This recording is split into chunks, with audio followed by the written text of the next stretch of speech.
The phone rang at 6:47 on Christmas morning, cutting through the quiet peace of my kitchen. I saw Brad's name on the screen and smiled, thinking he was calling to confirm what time Tommy and I should arrive. Instead, his hushed voice carried a weight that made my coffee mug pause halfway to my lips. "Dad, maybe Tommy should just stay home today. Jessica's parents are here and you know how he gets. We've got some important people coming."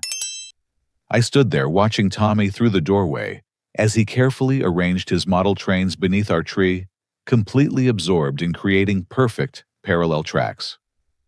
"Understood," I said, and hung up. I set my phone down with steady hands, though something cold was spreading through my chest.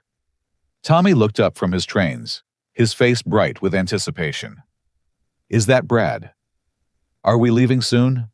I wrapped his present myself, Dad, 3 times to make sure the corners were perfect. My throat tightened. Tommy had spent 2 hours wrapping that gift a vintage locomotive he'd found at an antique shop. He'd researched the exact model Brad had loved as a child, saved his allowance for 3 months to buy it. "Change of plans, buddy," I managed. "We're having Christmas here, just you and me." Tommy's face went through a series of expressions processing this information in his methodical way.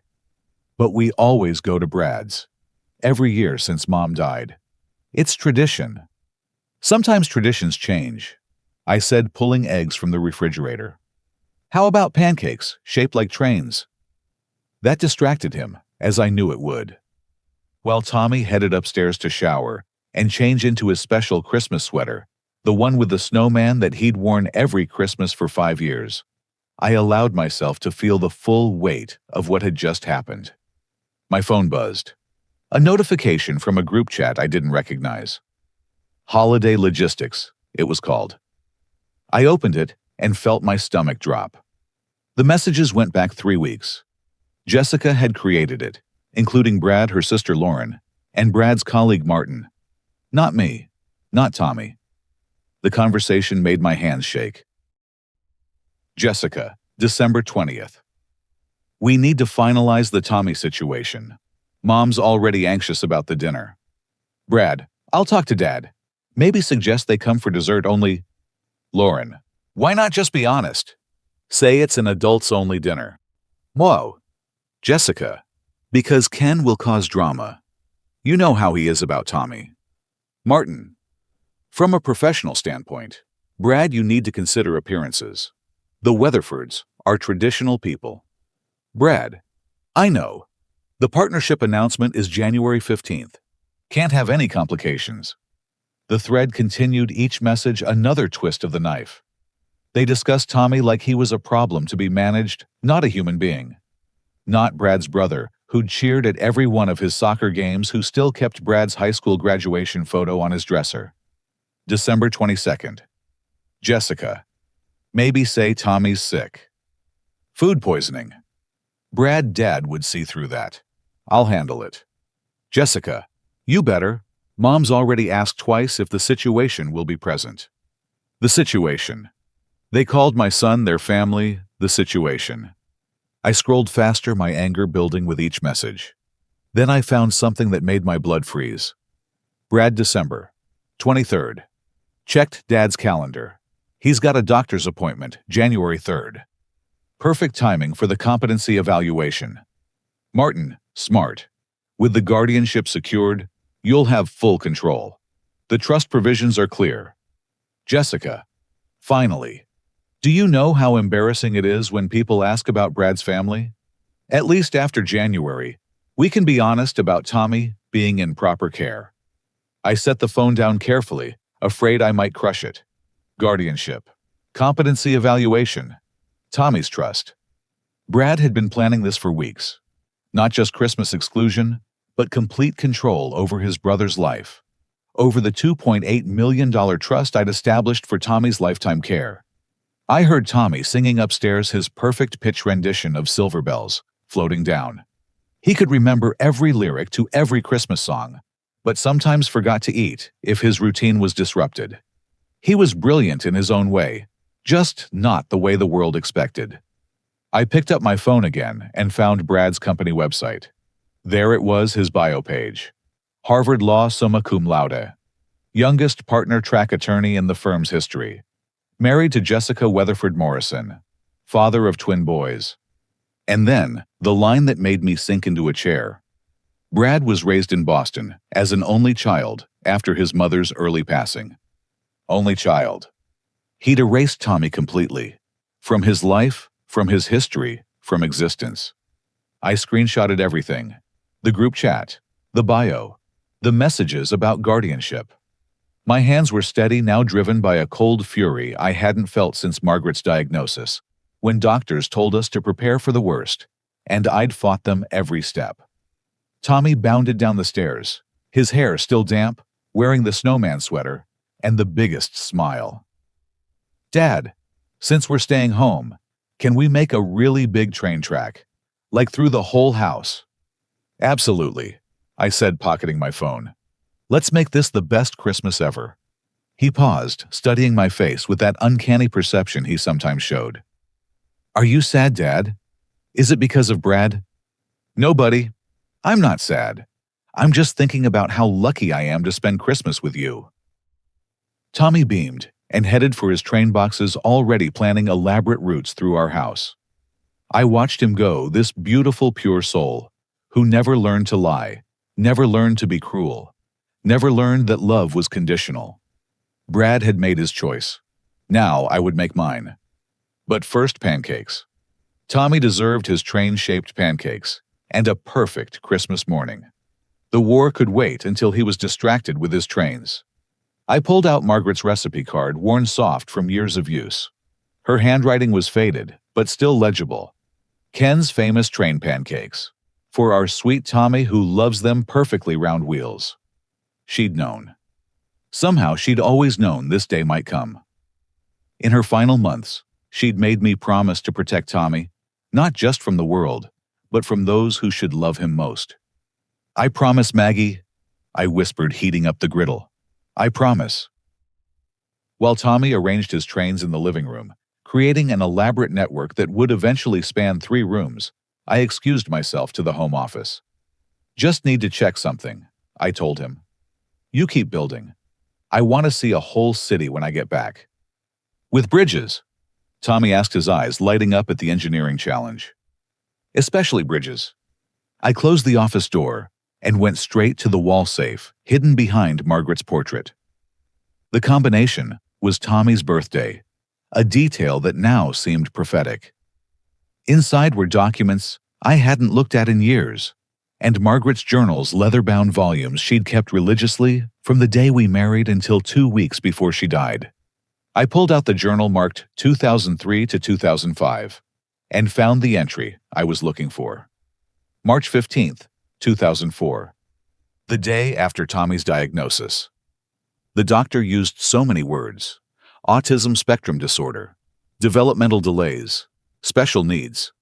But all I heard was different. Our Tommy is different. Ken held my hand so tight, I thought he might break it. But his voice was steady when he asked, "What does he need?"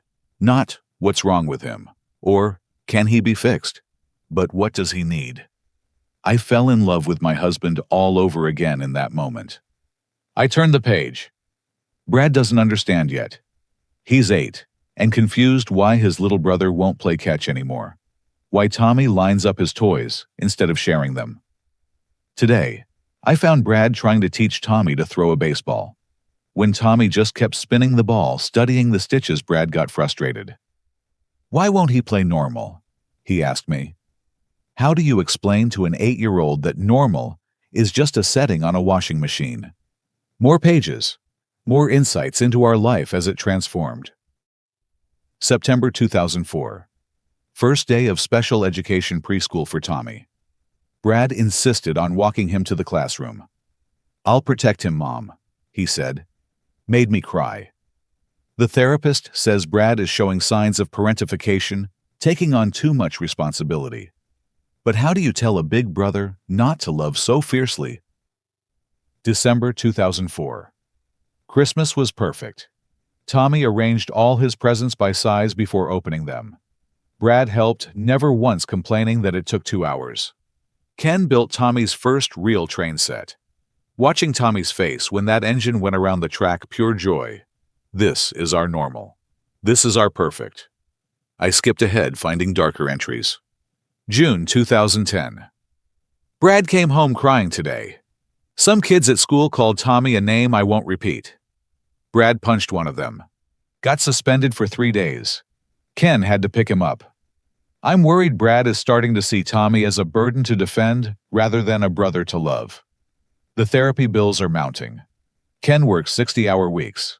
I see the strain on Brad's face when we miss another soccer game for Tommy's appointments. August 2015. Brad got into Harvard. Full scholarship. He cried when he told us, but not from joy. I can't leave you alone with him, he said. The pronouns hurt. When did Tommy become him, instead of his brother's name? Ken assured him we'd be fine, but I saw something shut down in Brad's eyes. He's choosing between his future and what he thinks is his duty. No 18-year-old should make that choice. I set the journal aside and pulled out a manila folder labeled Tommy's Trust. The documents were thick, legal language spelling out provisions for Tommy's lifetime care. $2.8 million accumulated from Ken's patents, Margaret's life insurance, and careful investing. Brad was named successor trustee after me, a decision made when he was still that protective big brother walking Tommy to school. The most recent statements were missing. I dialed Carl Brennan, my accountant for 30 years. He answered on the second ring, even on Christmas morning. Ken, everything all right? I need you to pull the records for Tommy's Trust. Full accounting last 2 years. Carl's pause told me everything. Ken, Brad said you were having some memory issues. He filed paperwork to take over financial decisions. My memory is fine, Carl. Pull the records, please. Give me 20 minutes. I'll call you back. While I waited, I read more of Margaret's journals. Her fears, her hopes, her growing concern about Brad's resentment. She'd seen it building like a slow avalanche, invisible, until it was too late to stop. The phone rang. Carl's voice was grim. Ken, you need to see this. I'm sending files to your secure email now. Brad's been drawing from the trust. Started small, 20,000 here, 30,000 there. Always with documentation about Tommy's care. But Ken, I tracked the vendors. They're shell companies.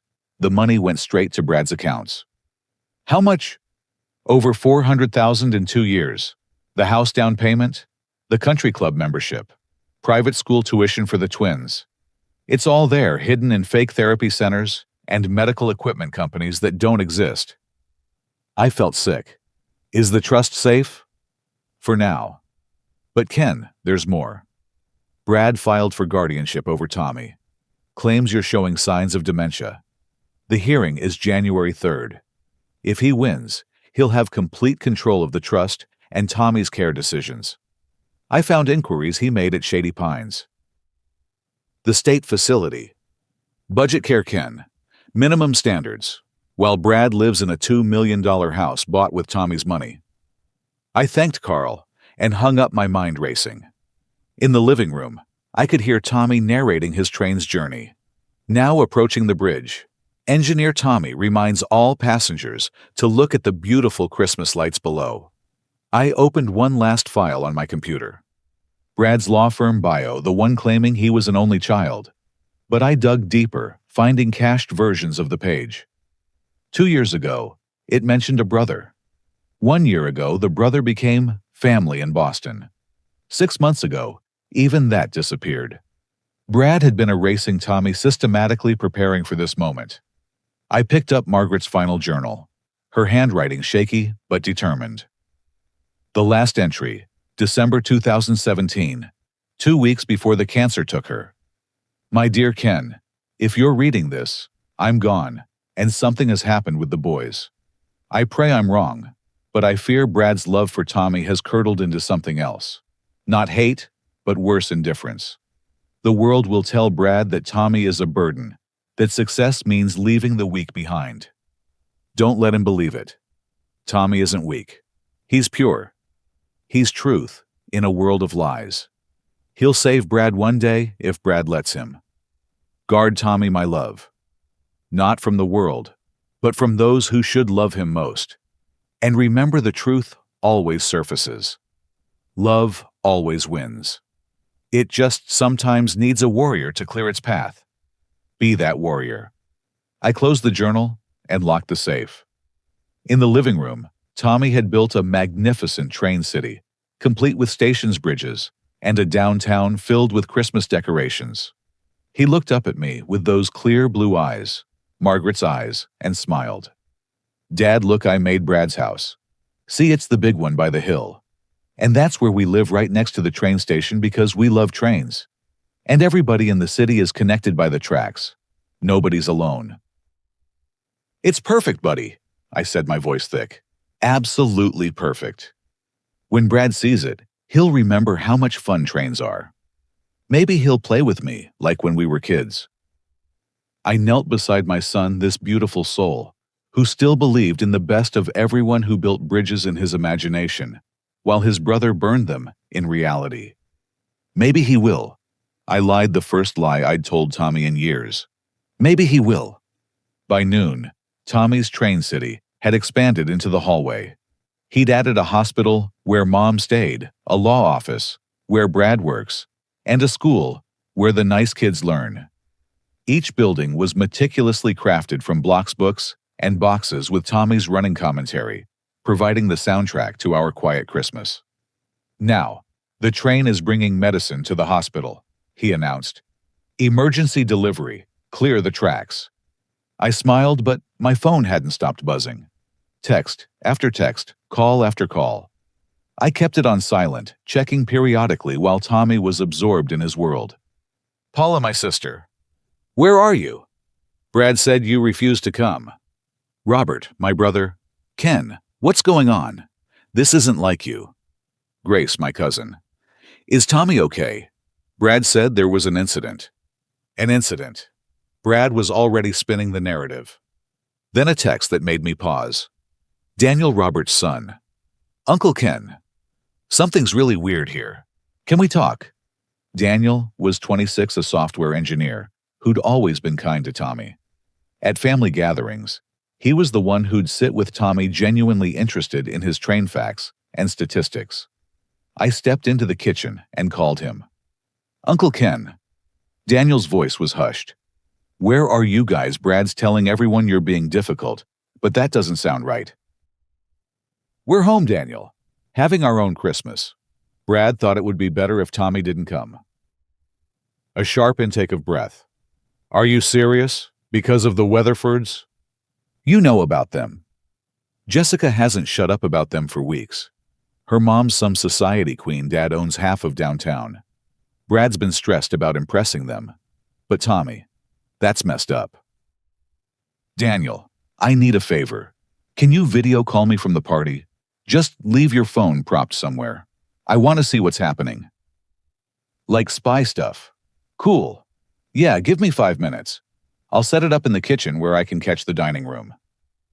While I waited, I made Tommy a sandwich, cutting it into perfect squares the way he liked. No crusts, diagonal cuts would cause a meltdown. Structure mattered to Tommy in ways most people couldn't understand. My phone lit up with Daniel's video call. He'd positioned it perfectly, giving me a view of Brad's dining room. The table was set with Jessica's grandmother's china crystal glasses, catching the light from the chandelier. Brad stood at the head, every inch the successful attorney in his $3,000 suit. "Before we eat," Brad was saying, "I want to thank everyone for being here. Family means everything to me." I watched Jessica beam beside him, diamonds glittering at her throat. The twins, Maxwell and Jackson, fidgeted in their seats, already bored. Around the table sat the extended family, but my eyes were drawn to the couple I didn't recognize. The Weatherfords, I presumed. Eleanor Weatherford was exactly what I'd expected. Pearl's perfectly styled silver hair, the kind of woman who judged your worth by your zip code. Her husband Charles looked like old money, comfortable in his power. But there was something else in his expression, a sharpness that suggested intelligence beyond social climbing. "Bradley." "Eleanor," said her voice carrying that cultured tone that could cut glass. "Tell me about your family. Jessica mentioned your mother passed when you were young." Brad's smile never wavered. Yes, when I was 22. Cancer. She was an amazing woman. And your father? He's well. Prefers quiet holidays as he gets older. You know how it is. Eleanor nodded, but Charles leaned forward. I believe we met him at your wedding. Delightful man. And your brother, the one who knows everything about trains. Fascinating conversation we had about the history of the Pacific Railway. The room went silent. I saw Brad's jaw tighten, Jessica's smile freeze. Oh, Brad said smoothly, you must be thinking of someone else. No, Charles said firmly. I'm quite certain. Tommy wasn't it remarkable memory for train schedules. He told me about the Golden Spike ceremony of 1869, like he'd been there himself. Eleanor looked between her husband and Brad. You have a brother. Jessica jumped in. It's complicated. Tommy has special needs. He's better in a structured environment. Special needs. Eleanor's eyebrow arched. What kind? Autism, Brad said quietly. Severe autism. He requires constant care. I wanted to throw something. Severe Tommy lived independently. In our guest house, worked part-time at the Model Train Museum, and managed his own schedule better than most executives. Charles set down his fork. Where is he now? A facility, Jessica said quickly. Wonderful place. Very expensive, but Brad makes sure he has the best care. The lies flowed so easily. I watched the Weatherfords exchange glances. How wonderful, Eleanor said, but her tone had shifted. And Christmas. Surely they allow family visits on Christmas. Brad was drowning now. The doctors feel routine is important. Disruptions can cause setbacks. I see, Charles said slowly. You know Eleanor's nephew has autism. Graduated from MIT. Runs a tech startup now. The silence stretched. Daniel shifted the phone slightly, giving me a view of other family members. Paula looked uncomfortable. Robert was frowning. My cousin Grace was whispering to her husband. Then, something unexpected happened. Maxwell, one of the twins, piped up. Uncle Tommy isn't in a facility. He came to my birthday. He gave me a train. Maxwell, Jessica hissed. He did, Jackson added. He taught us about steam engines. He's not sick. He's just different. Daddy, why did you say he's in a facility? Brad's face went red. Boys, that's enough. But it's lying, Maxwell said with the devastating honesty of a 7-year-old. You said lying is wrong. Charles Weatherford stood up. Perhaps we should go, Eleanor. Seems there's some family matters to discuss. Don't be silly, Jessica pleaded. The boys are confused. You know how children are. Actually, Eleanor said, rising as well. I know exactly how children are, honest, unlike some adults at this table. The next few minutes were chaos on screen. The Weatherfords gathering their things, Jessica near tears, Brad trying to salvage the situation. Other family members were asking questions now, the careful facade crumbling. Daniel reappeared, grabbing his phone. Uncle Ken, I'm coming over. This is insane. Brad just told everyone you're having memory issues and made the decision to keep Tommy home yourself. Paula's crying. Robert's about to punch him. Come by later, I said. Bring anyone who wants the truth. After we hung up, I found an email from an unexpected source. Charles Weatherford had somehow found my contact information. Mr. Morrison, it read. I apologize for the scene at your son's home. My wife and I are deeply disturbed by what we witnessed. I remember Tommy from your family celebration 5 years ago. Delightful young man. If you're amenable, Eleanor and I would like to visit after the holiday. Our daughter Charlotte shares Tommy's passion for trains. Also, you should know that I sit on the board of Brad's firm. We take family values seriously. Very seriously. Charles Weatherford. I read it twice, then saved it carefully. The universe, it seemed, had its own sense of justice. In the living room, Tommy had added a courthouse to his city. That's where people go to tell the truth, he explained to his trains. The truth is very important. Mom always said that. Yes, I agreed, watching his innocent face. Yes, she did. By 2 in the afternoon, the missed calls had reached double digits. I set my phone to vibrate and placed it on the kitchen counter, where I could monitor the escalating chaos while maintaining normalcy for Tommy. We'd moved from Train City construction to our Christmas feast Chinese takeout from Golden Dragon, the only place open on Christmas. This is better than regular Christmas dinner, Tommy said expertly, wielding his chopsticks. No foods touching, each thing in its own container. Perfect. My phone buzzed. Call number 7, Paula. Number 8, Paula again. Are you going to answer that? Tommy asked, not looking up from his methodical consumption of sweet and sour chicken, one piece at a time, smallest to largest. Not right now, buddy. Today is our day. He smiled that pure, unguarded smile that had never learned to hide emotions or manipulate. I like our day. Call number 9, Brad. The screen showed his contact photo taken at his Harvard graduation. So proud, so full of promise. When had that bright young man become someone who would steal from his brother? Call 10, Jessica. 11, Brad. 12, Brad again. A text from Daniel popped up. Uncle Ken, you need to see these videos. Everything's falling apart here. He'd sent 3 video clips. I stepped into the pantry to watch, keeping one eye on Tommy. Video 1. Eleanor Weatherford in the foyer, her voice carrying clearly. Charles, I will not stay another moment in this house. That man lied to our faces about his own brother. What else is he hiding? Charles's response, the Hartley contract, the Singapore expansion. I'm reconsidering everything. If he'll betray family, what won't he do? Jessica in the background shrill, you don't understand the full situation. Eleanor turning with devastating dignity. I understand perfectly. You're ashamed of a family member who's different. At Charlotte's school, we call that discrimination. Video 2. Brad in his study on the phone pacing. Martin, call me back immediately. The Weatherfords left. We need damage control.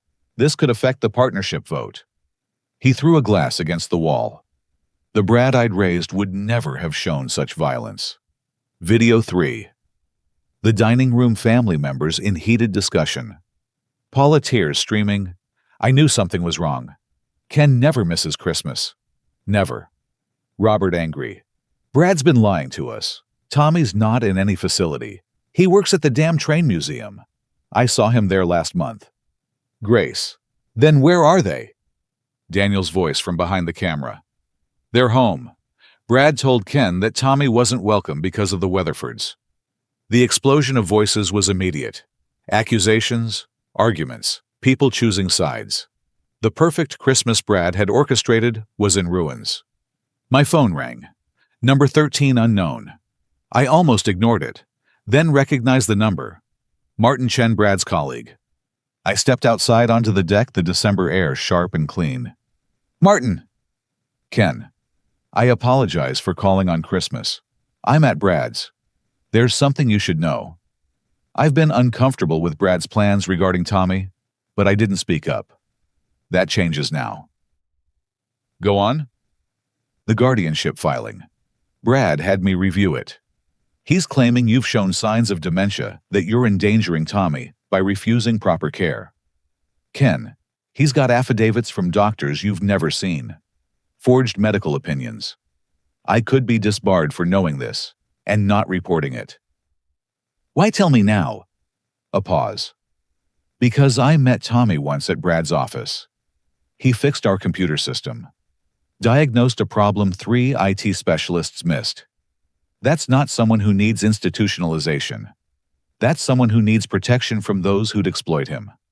Send me everything you have. Already done. Check your email. And Ken, I'll be testifying on your behalf at the hearing. Brad crossed a line. Calls 14 and 15 Jessica again. 16 Paula. 17 and 18 numbers I didn't recognize. Boston area codes. Brad's lawyer friends, no doubt. I went back inside to find Tommy had cleared the table and was washing dishes humming, "Oh, Come All You Faithful," in perfect pitch. Dad, he said without turning around. Is Brad in trouble? Tommy's perception always surprised me. Why do you ask? Your phone keeps ringing.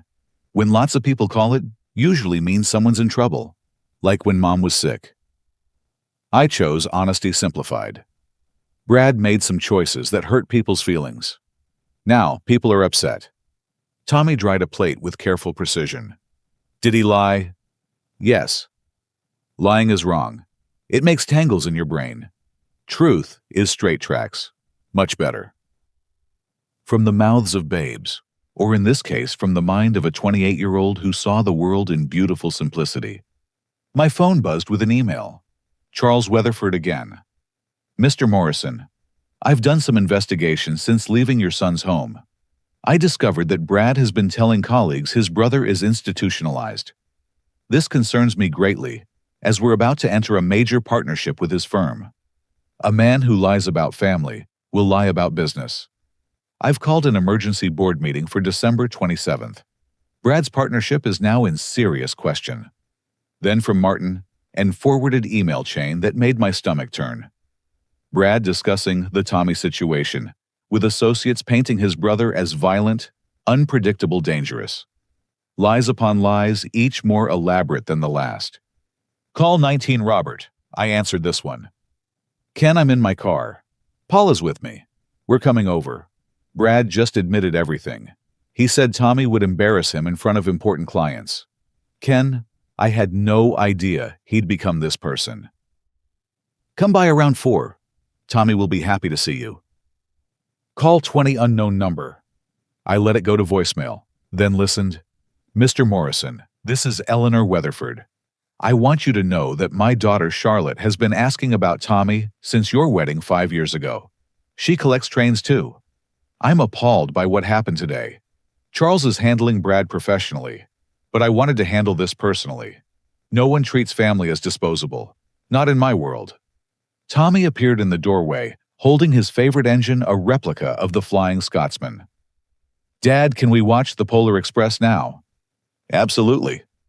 As we settled onto the couch, Tommy carefully arranging his trains on the coffee table, my phone showed 25 missed calls.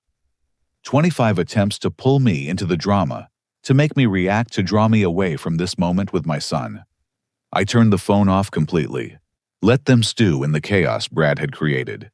Tommy deserved one perfect Christmas day, even if it was different from what we'd planned. Dad, Tommy said as the movie started, I'm glad we stayed home. Brad's house is very loud. This is better. Quiet. Just us. Just us, I agreed, putting my arm around him.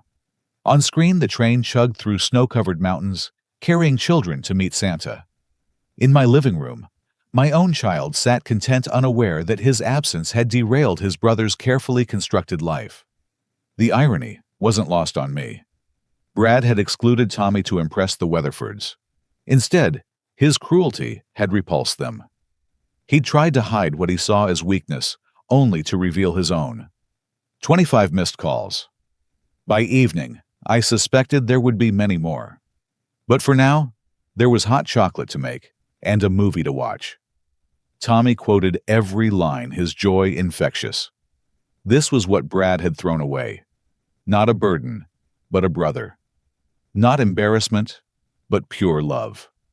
The train on screen reached the North Pole bells ringing in celebration. Tommy smiled, reaching for my hand. The bell still rings for me, Dad. Does it ring for you? I squeezed his hand, thinking of Margaret of Truth of Justice coming down the tracks like a freight train. Yes, buddy, loud and clear. 5 o'clock.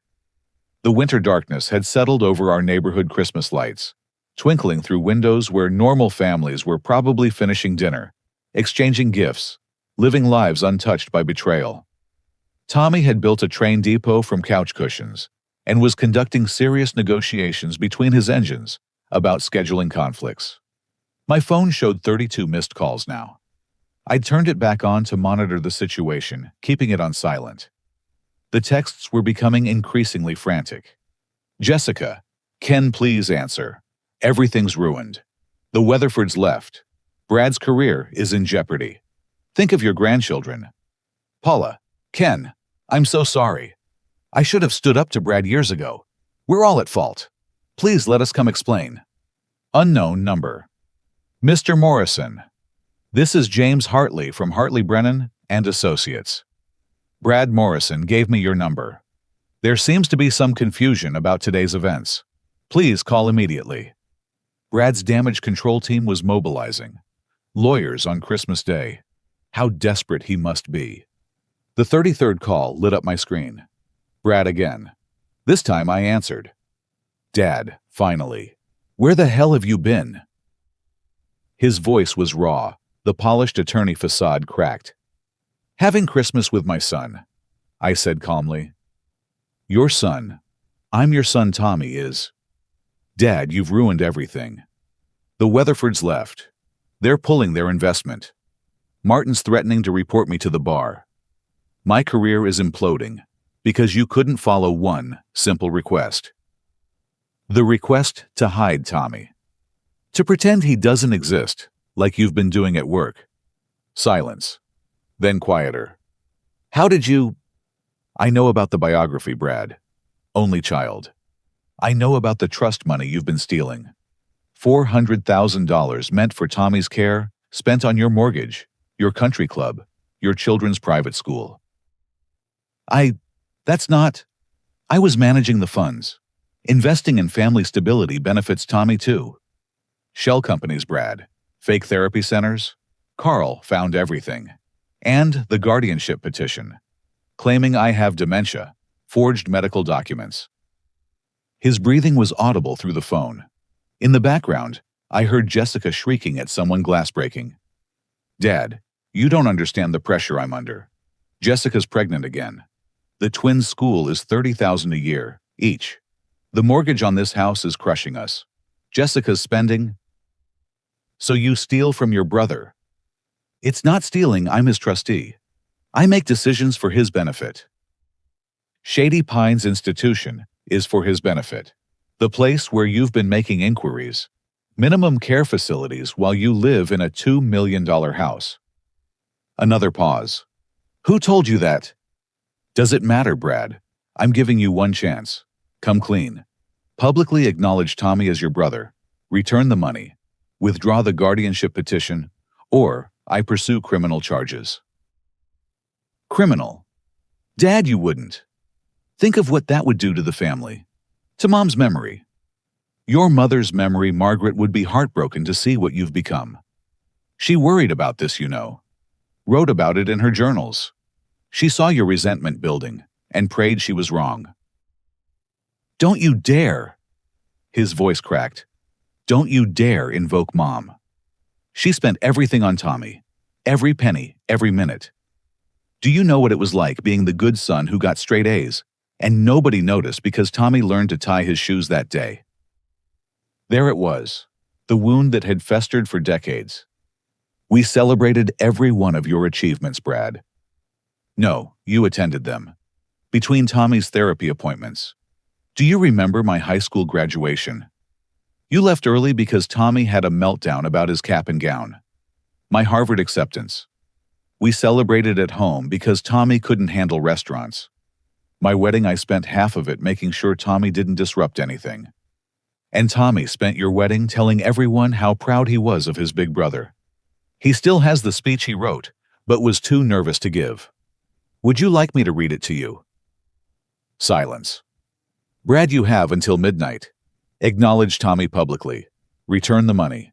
Drop the guardianship. Or face the consequences. You're destroying my life over him. The venom in that last word was sharp. No, son. You destroyed your own life the moment you chose shame over love. Midnight, Brad. Dad, please. Jessica's already talking about divorce. She says if I can't fix this, she's taking the twins to her mother's. The firm is questioning my ethics. Everything I've worked for. Everything you built on, lies you mean, everything you funded with stolen money. I'll be disbarred. I'll lose everything. You already lost everything that mattered when you erased your brother. A new voice came on the line. Jessica, shrill and desperate. Ken, how can you do this? On Christmas, you're destroying your own grandchildren's future. Actually, Jessica, I'm saving it. I'm showing them that actions have consequences. That family isn't disposable when it becomes inconvenient. He's retarded, she screamed. Your precious Tommy is a retard who'll never have a normal life, and you're destroying Brad for him. I heard Brad in the background. Jessica, stop. No, I won't stop. We've tiptoed around this for years. Tommy ruins everything he touches.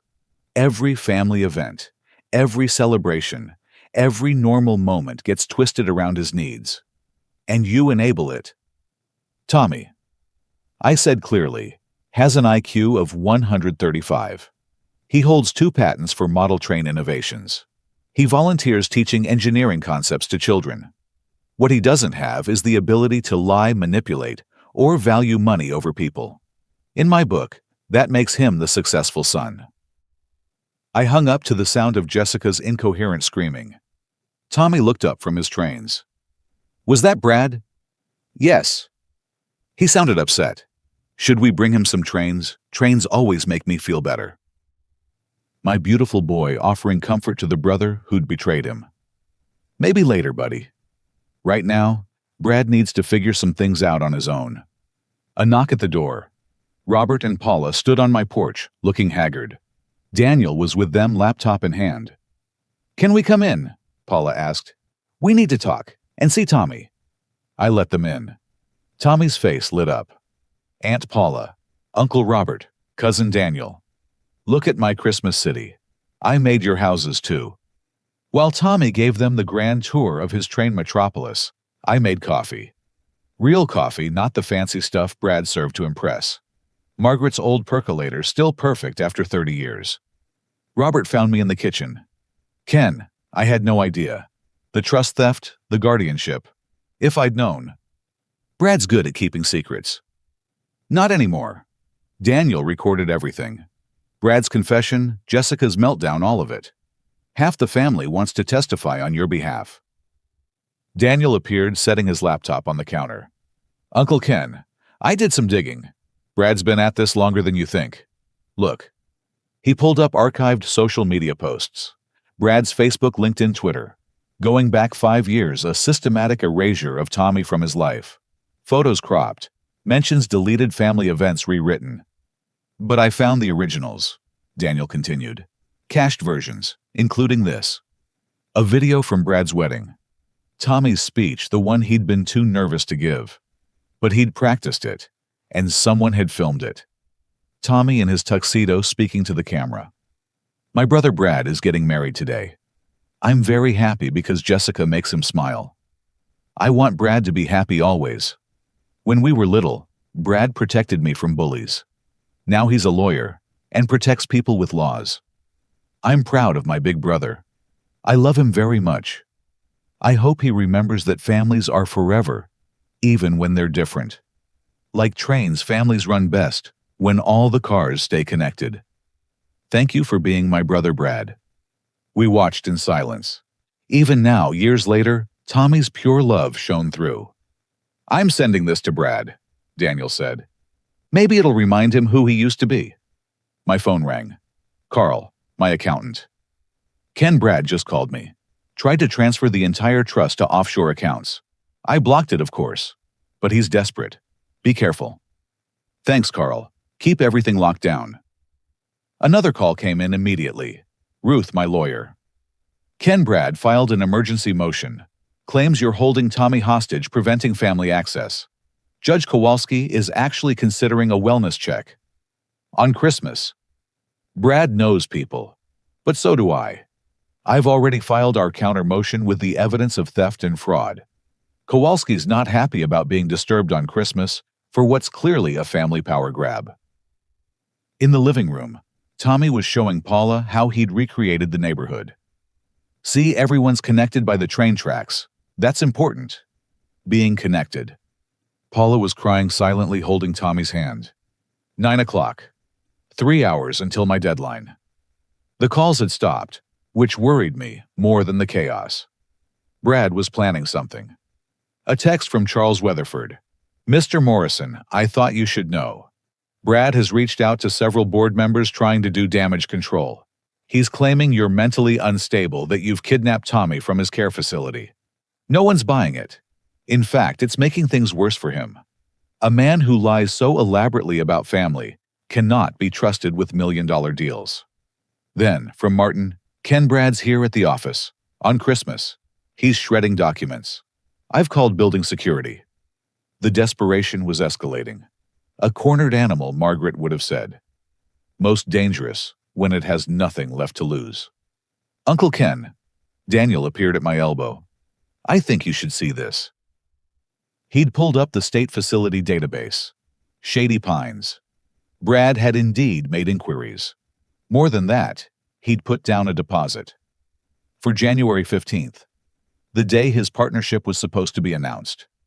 He was going to lock Tommy away the same day he made partner, Daniel said, like some kind of sick celebration. I thought of my younger son in the next room, innocent of the betrayal around him, offering to share his trains with the brother who planned to cage him. Not anymore, I said. Brad made his choice.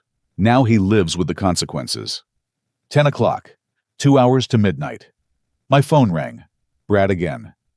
Dad. He said, voice different now. Broken. Jessica left. Took the twins to her mother's. Filed for separation. Says she won't be married to someone who could fail so spectacularly. I'm sorry to hear that, Brad. Are you really? You won. Tommy wins. I lose everything. This isn't about winning. It's about truth. It's about family. It's about who we choose to be when we think no one's watching. I know, he whispered. I know what I've done. I don't know how it got so bad. When did I become this person? The moment you chose pride over love. But Brad, it's not too late. You have 2 hours. The money's gone, Dad. Spent. I can't pay it back. I'll be disbarred, probably imprisoned. Jessica's father is already calling his lawyers. Then face it with dignity. Acknowledge what you've done. Make amends where you can. Start with Tommy. Start with the truth. I don't even know how to talk to him anymore. It's been so long since I saw him as just Tommy, my brother. Then maybe it's time to remember. Daniel sent you something. Watch it. Then decide who you want to be for the rest of your life. I hung up looking at the clock. 2 hours. Either Brad would find his humanity, or I'd help the law find him. In the living room, Tommy had fallen asleep on the couch, surrounded by his trains, Paolo and Robert, talking quietly nearby. He'd had his perfect Christmas after all, untouched by the storm raging around him. Or maybe I realized he was the eye of the storm. The still, pure center around which all our pretenses and lies had finally collapsed. Midnight would come soon enough, and with it, either redemption or ruin. Brad's choice. It always had been.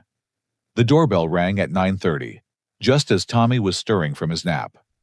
Robert got up to answer it while I helped Tommy orient himself, watching his careful process of remembering where he was, what day it was, why his train city sprawled across our living room floor. Did I miss Christmas? He asked, worried. Nobody. Christmas is still here.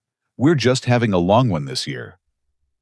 Daniel entered, first followed by someone I didn't expect, Father Marcus, from St. Catherine's, the church Margaret and I had attended for 40 years. Behind him, more family members filed in. Grace, looking relieved. My elderly Aunt Dorothy leaning on her cane. Even Cousin Michael from California, who must have driven hours to get here. Ken, Father Marcus said warmly. Robert called me. Said the family needed guidance. I hope you don't mind. On Christmas, Father. Especially on Christmas. This is when families need grace most. Tommy had fully awakened, now delighted by the unexpected guests. Father Marcus, did you see my trains? I made the church too. See, with the steeple. While Tommy gave Father Marcus the tour, more family arrived. Each one had a story. Grace. Brad called me last month about investing in some scheme. When I said I'd think about it, he made weird comments about Tommy being a burden on family resources. I should have called you then. Dorothy. That Jessica tried to convince me Tommy would be better off in a home.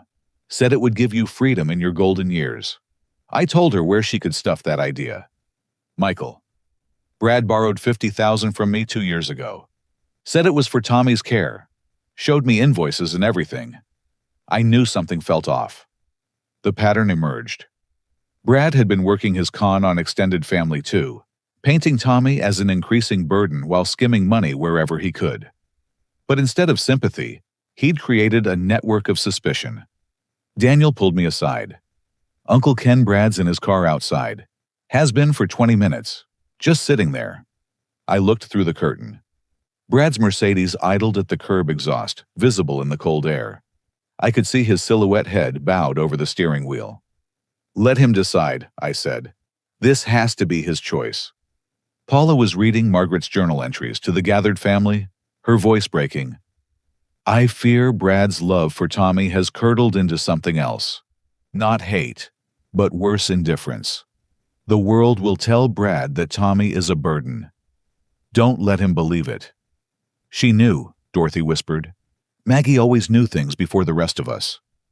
Tommy, oblivious to the heavy atmosphere, was showing Father Marcus how the train routes connected every building. See, nobody's alone. Everyone can get to everyone else. That's important. Very important. Father Marcus agreed. Perhaps the most important thing of all.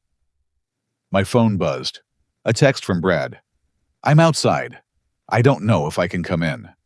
I stepped onto the porch, cold air sharp against my skin. Brad's car door opened. He emerged slowly, looking like he'd aged 10 years since morning. His perfect suit was wrinkled, his hair disheveled.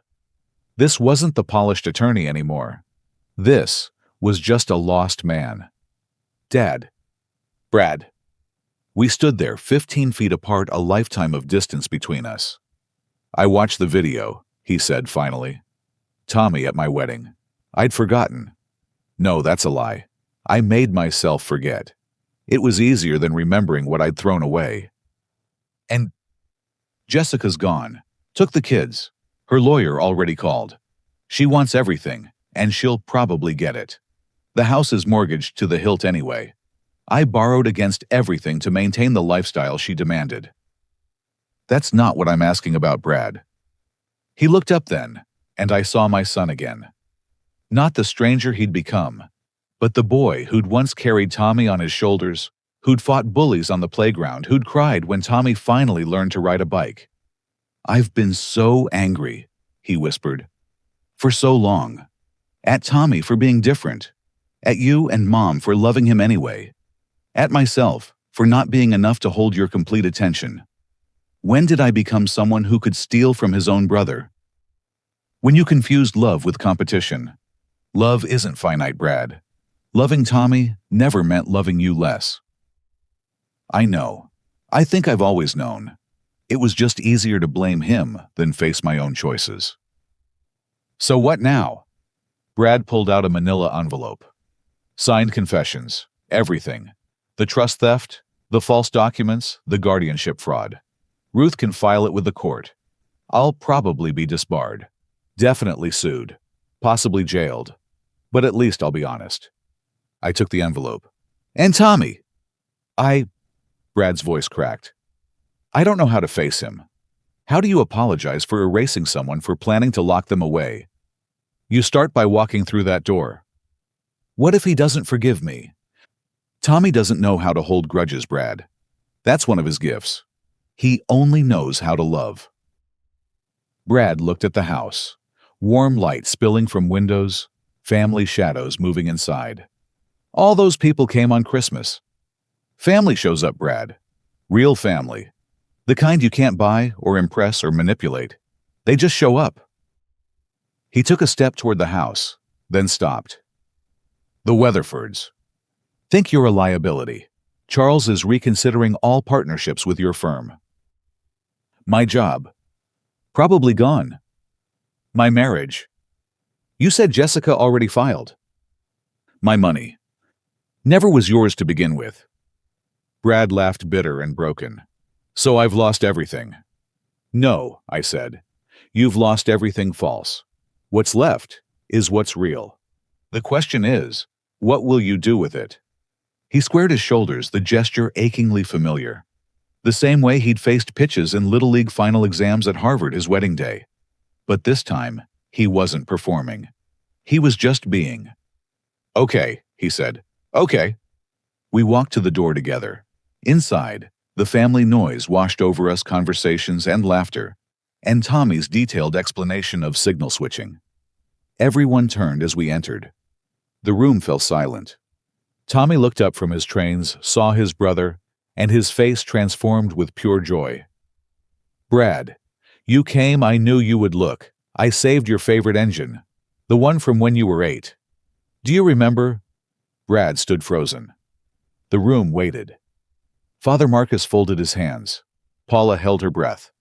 Daniel had his phone ready, documenting whatever came next. Brad started, then stopped. Tried again. Tommy, I need to tell you something. I've done bad things. I've lied about you, stolen from you, pretended you didn't exist. I've been a terrible brother. Tommy tilted his head, processing. Why? The simple question undid Brad completely.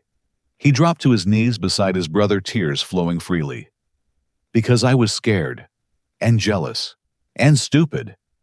I forgot that you're not just my brother. You're my best friend. Or you were before I ruined everything. Tommy considered this with his usual careful deliberation.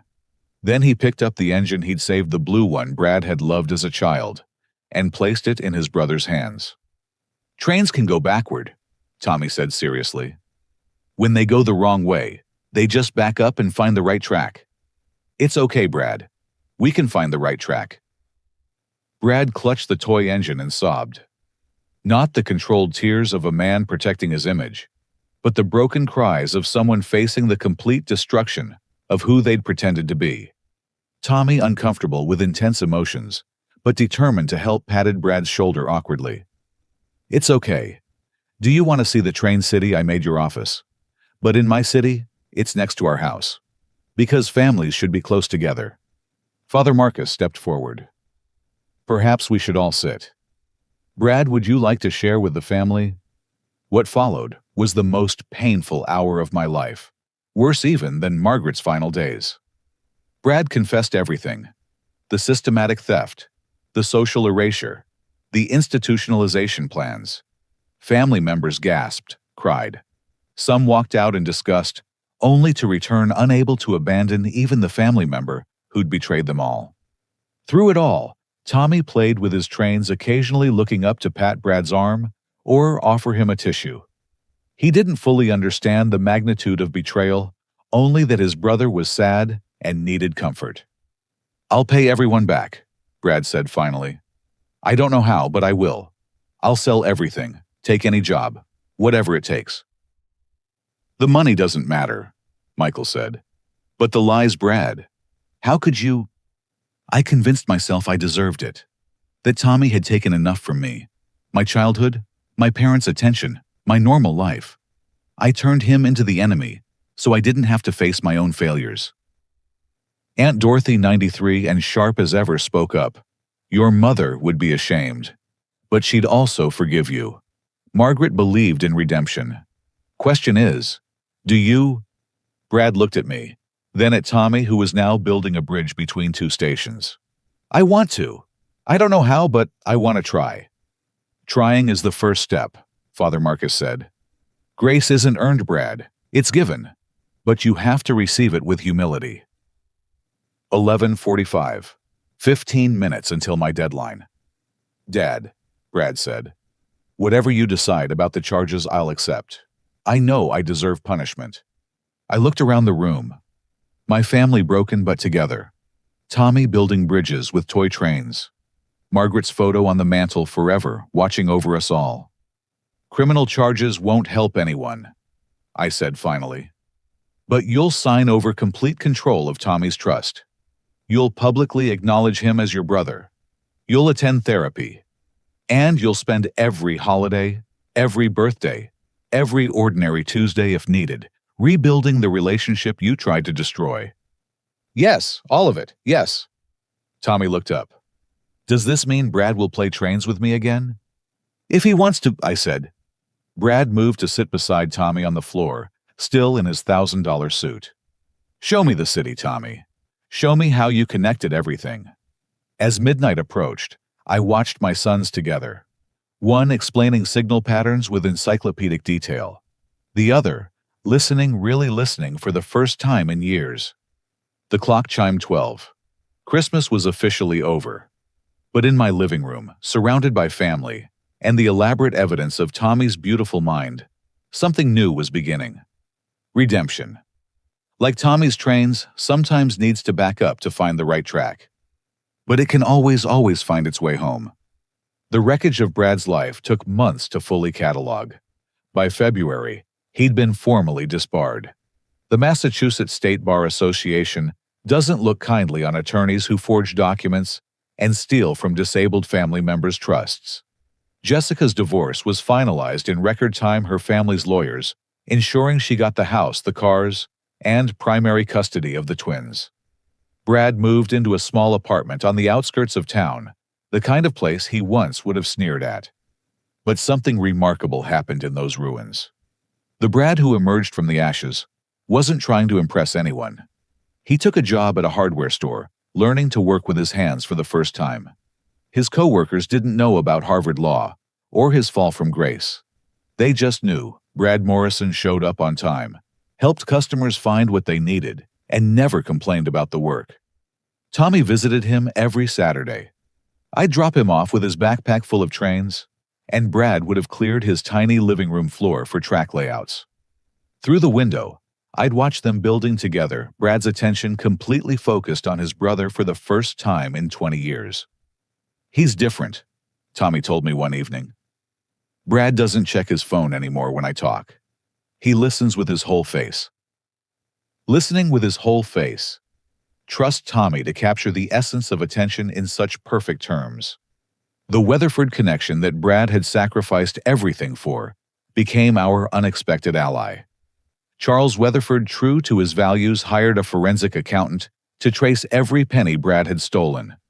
Not to prosecute, but to ensure full restitution. He even offered to employ Brad at one of his subsidiaries, once Brad had proven his rehabilitation. Everyone deserves a second chance, Charles told me over coffee in March. But they have to earn it. Your son has a long road ahead. Eleanor Weatherford went further. She introduced Tommy to Charlotte, her daughter with Down syndrome, who shared his passion for trains. By April, they were meeting monthly at the Railroad Museum, two souls who understood each other without need for typical social conventions.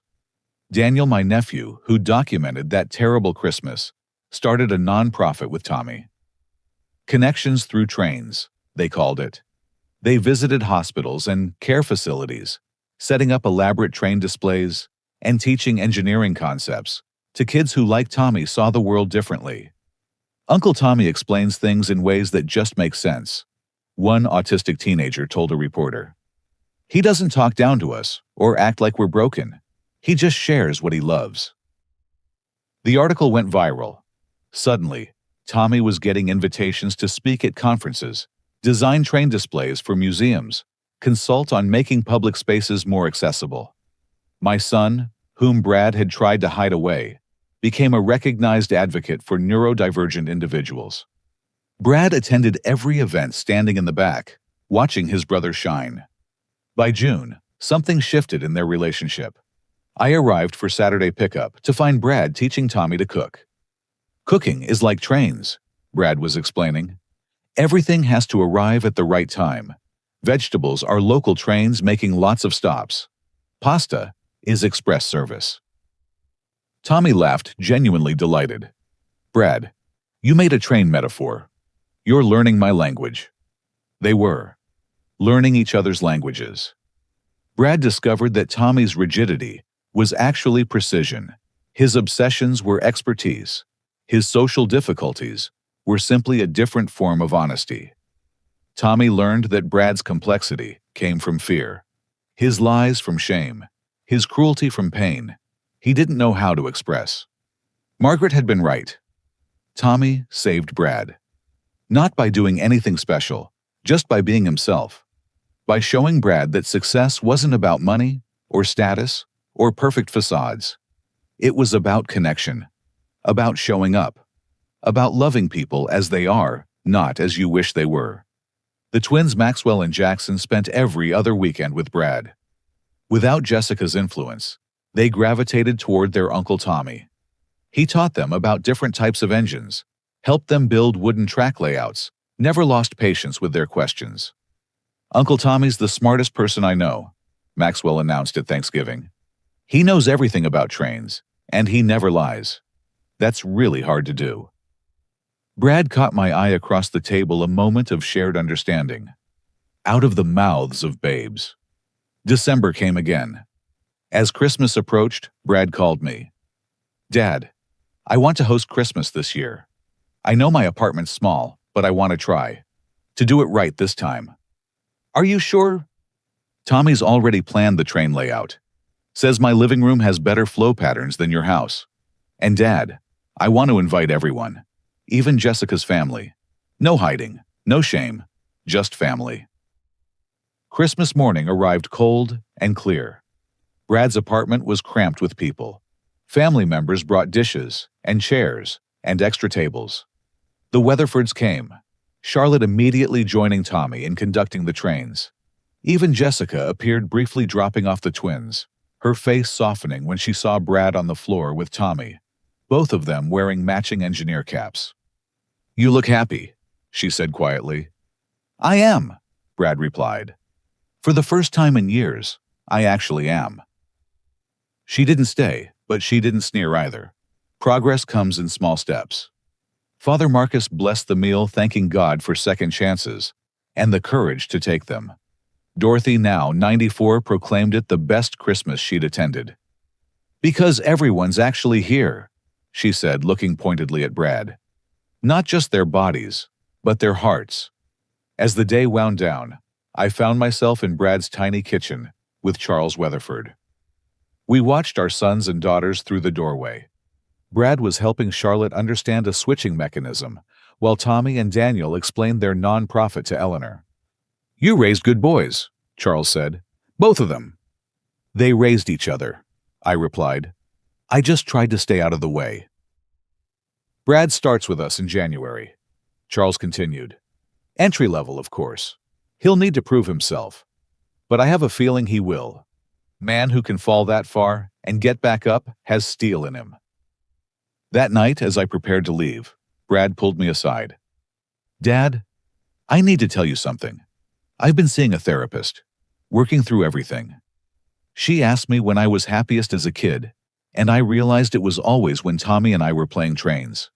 Before I learned to be embarrassed. Before I decided love was a competition. And now I know better. Tommy doesn't need me to be perfect. He needs me to be present. And honestly, that's all I needed too. To stop performing and just be." Tommy appeared carrying his backpack and the vintage engine he'd given Brad last Christmas. "Keep it," he told Brad. "For next Saturday. We're building a mountain railway, remember?" "I remember," Brad said. "I'll have everything ready." They hugged Brad, holding on a little longer than necessary. Tommy, who usually disliked prolonged physical contact, allowed it. Some things are more important than comfort zones. As we drove home, Tommy was quiet. Then, "Dad, is Brad all better now?" "He's getting better," I said carefully. "Healing takes time. Like when Mom was sick, only backwards." I thought about that. "Yes, exactly like that. Only backwards." "Good," Tommy said decisively. "I like backwards, like trains that can reverse. Everyone should be able to reverse when they go the wrong way." 6 months ago, I'd thought Christmas was ruined. Brad's betrayal, the family explosion, the careful lies, all exposed. But Tommy was right, as he often is in his unique way. Trains can reverse. Families can heal. Love can find its way back to the right track.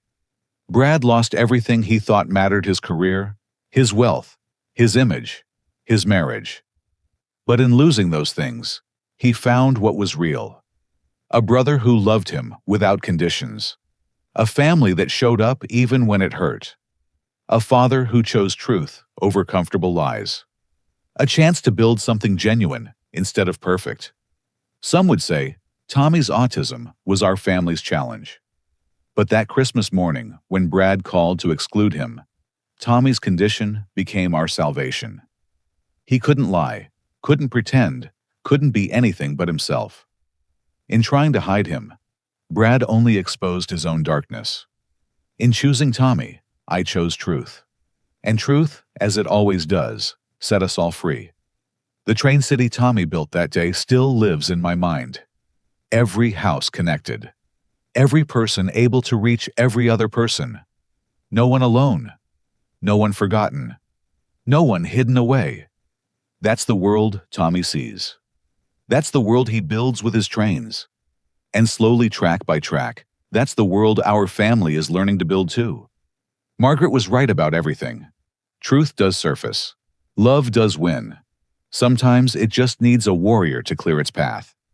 And sometimes that warrior is a 28-year-old man with autism who builds bridges out of toy trains and loves with his whole heart, teaching the rest of us what connection really means. The bell still rings for those who truly believe. Tommy taught us that. Tommy taught us everything that matters.